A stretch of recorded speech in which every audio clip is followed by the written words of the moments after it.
শুনলাম কক্সবাজারে প্রধানমন্ত্রী তার বক্তব্যে বলছেন বিরোধী দল নাকি বাজেটে, জাতীয় বাজেটে মদের দাম এবং বিড়ির দাম বৃদ্ধি করে মদের উপর, বিড়ি সিগারেটের উপর অতিরিক্ত কর আরোপ করার নাকি বিরোধী দল অসন্তুষ্ট হয়েছে।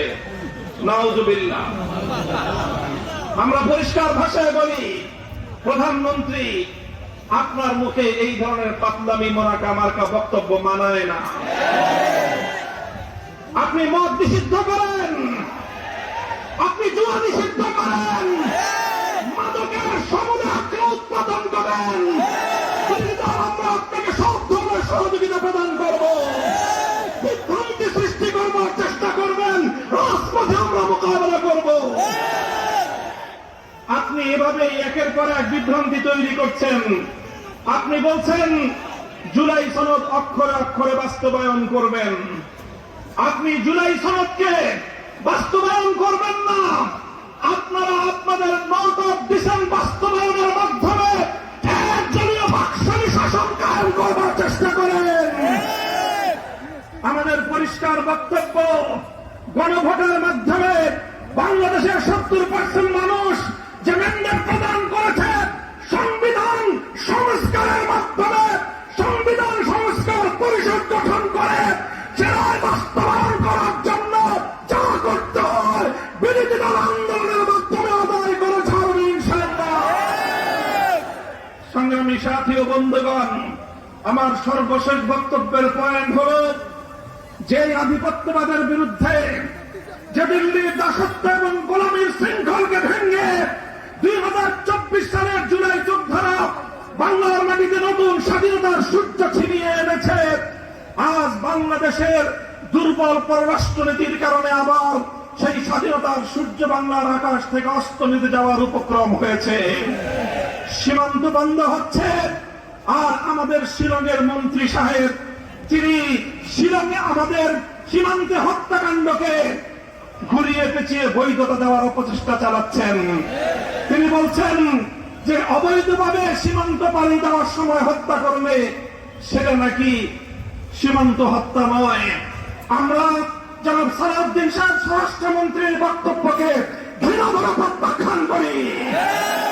আমরা আমাদের সীমান্তে নিরাপত্তা প্রতিষ্ঠা দেখতে চাই।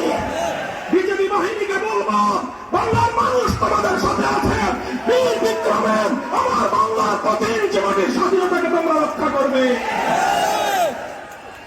আমার সর্বশেষ বক্তব্য, আপনারা দেখেছেন সম্প্রতি বাংলাদেশের জন্য ভারতীয় আধিপত্যবাদ প্রতিষ্ঠার সর্বশেষ এজেন্ডা হিসেবে বিজেপির একজন রাজনৈতিক ব্যক্তিত্বকে বাংলাদেশে তাদের কূটনীতিক হিসাবে প্রেরণ করা হয়েছে।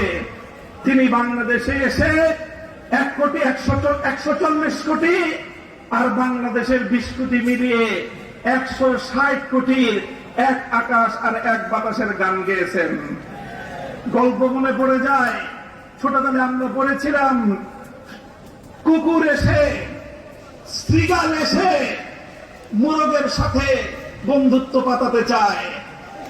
বলে শ্রীগাল মোরগকে বলে, এসো আমরা দুজন উজু করে নামাজ পড়ি। উজু করে নামাজ পড়ার বাহানায় শ্রীগাল মোরগকে ভক্ষণ করবে, এই হলো তার প্রত্যাশা। মোরগও চালাক, বলে যে ঠিক আছে আপনি উজু করেন, আমি গাছের ডালে উঠে আজান দেই। মোরগ যখন আজান দিয়েছে, মোরগের আজানের ডাক শুনে কুকুর আসতেছে।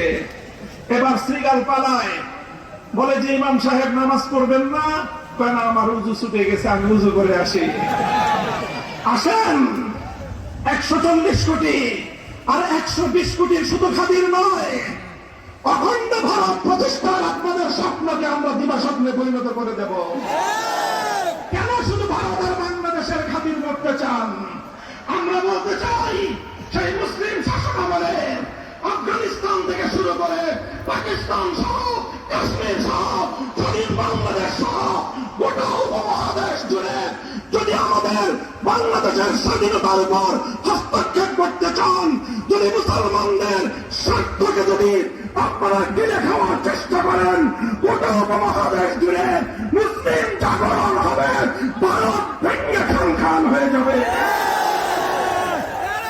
ইনশাআল্লাহ বাংলাদেশের স্বাধীনতা অক্ষুণ্ণ থাকবে। বাংলাদেশের স্বাধীনতার উপর যদি, সার্বভৌমত্বের উপর যদি কোন আঘাত আসতে চায়, সে হাত আমরা ভেঙ্গে গড়িয়ে দেব ইনশাআল্লাহ। বাংলাদেশের স্বাধীনতার অতন্দ্র প্রহরী হিসাবে দেশের স্বাধীনতা রক্ষা করার জন্য এবং 24 জুলাই বিপ্লবের ভিত্তিতে 47, 71, 24 চেতনার ভিত্তিতে আগামীর বাংলাদেশ গড়বার চলমান সংগ্রাম ইনশাআল্লাহ গন্তব্যে পৌঁছা পর্যন্ত রাজপথে থেকে আন্দোলন করতে প্রস্তুত থাকবেন তো? আসসালামু আলাইকুম ওয়া রাহমাতুল্লাহ।